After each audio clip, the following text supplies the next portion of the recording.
Kiwango chako cha neno kinaamuru nguvu zako za rohoni. Neno lina nguvu ya kuumba vitu. Neno ni nguvu ya Mungu. Unajiapiza kabisa kwamba ninaongea katika nguvu za Mungu. Neno linamtii.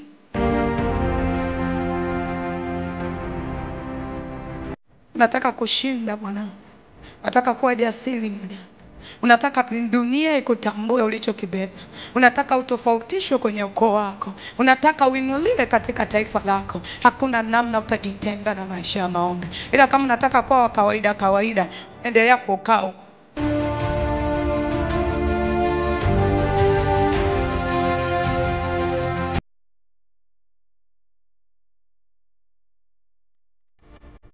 Hakikisha na watu wa kung'ang'ana nao.